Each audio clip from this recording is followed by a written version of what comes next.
Hey everyone, Dash Attack here with the review of episode 2 of the Halo TV show. If you haven't already, please check out my review of episode 1.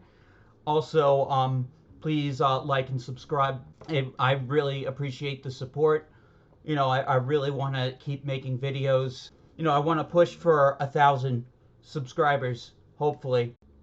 Also, for those who saw the last video but didn't like how I presented it, I'm going to be like experimenting with different things at least until I get my VTube avatar ready. That's in the works, and I'm really excited to when it finally gets made and I can implement it. So that should be really cool. I think it'll help me like with the make a whole new range of videos, for Let's Plays and commentary. Anyway, let's dive into Halo.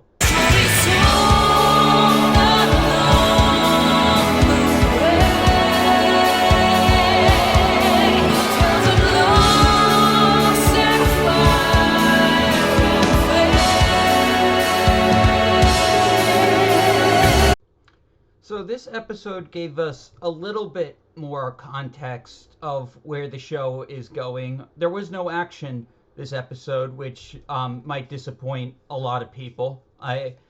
Because there were people who actually did like the action scene despite all its flaws from the previous episode.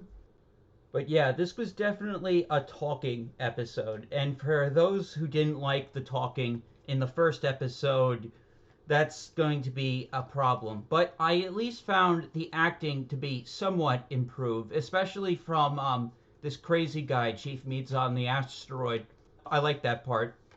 What I didn't like about this episode is that the showrunners are still doing the whole UNSC bad thing.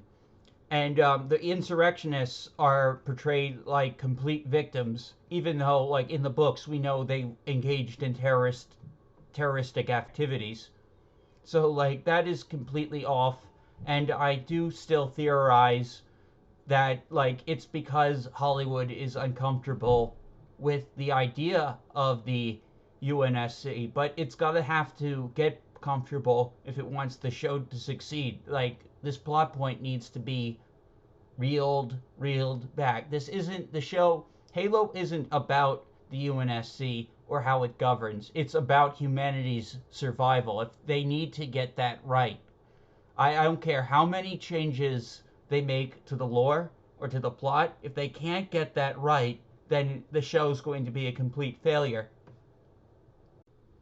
So we got the setup for Cortana. She should be coming in pretty soon, and I think it'll at least be good to hear Jen Taylor's voice, talking to the Paul Schreiber Master Chief. That'll certainly help all this feel more like Halo. But so far, it was just setup, it was just talk, setting up her creation, and the justification for her to be paired up with Master Chief. We also got a little bit more knowledge about that human who lives with the Covenant. I am now completely convinced she isn't an equal, and she is being used because it's established only certain humans can interact with Forerunner artifacts, and they're called Blessed Ones.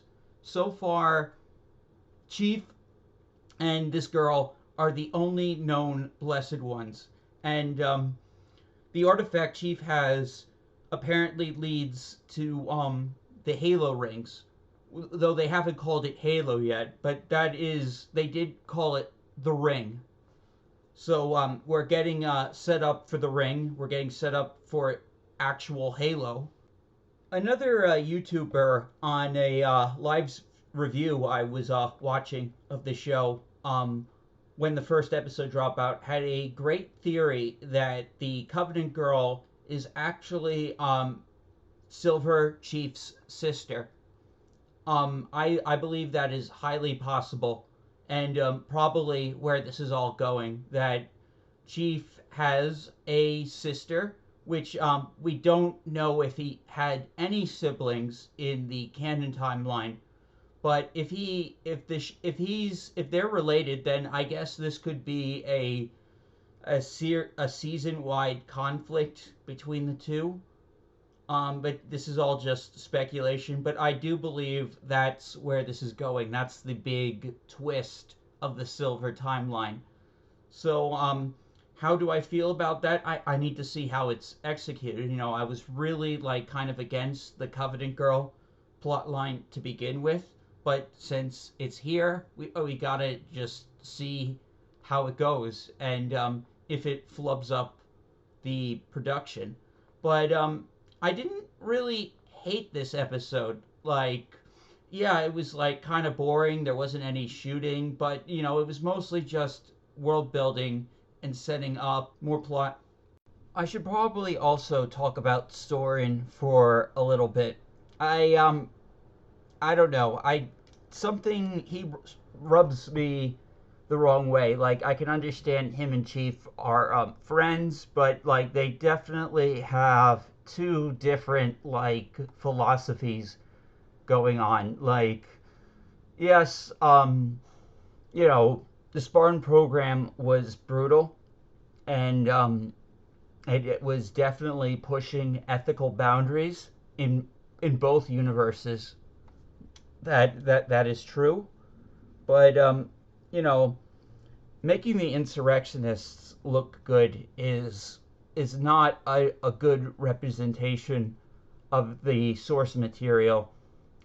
And if you're going to like, especially like cast shade on the UNSC, because to be honest, both groups have like their dark like aspects of them in the book and game canon, and they're only showing one side of it. And I don't know. I just feel like this is just like so like typical Hollywood. Like people that can't enjoy like Starship Troopers without like saying that like it's about like fascism. It's about killing aliens. Okay, maybe there's some like satirical stuff in there, but it's about killing aliens, and it's just a dumb science fiction action film. That's what Starship Troopers is to me. But Halo isn't dumb. Halo has never been dumb. It has been all about action, but it is not dumb. I love the premise of Halo. I love what Halo is about, and that's why I want this show to succeed. I also want to commend the show for leaving Quana with Soren. I know they're probably going to link back up again, but like I'm tired of like this was a constant problem in like The Mandalorian, where like you constantly have to make justifications for bringing these vulnerable people into dangerous situations, like Baby Yoda, Baby Grogu, whichever you prefer. I mean, this was so like I felt an absolute relief that the show didn't reprimand Chief for doing the right thing and leaving Quana on the asteroid, or getting so emotionally distraught because he left her, or something like that. Because I feel like these types of shows always do that, and this one didn't.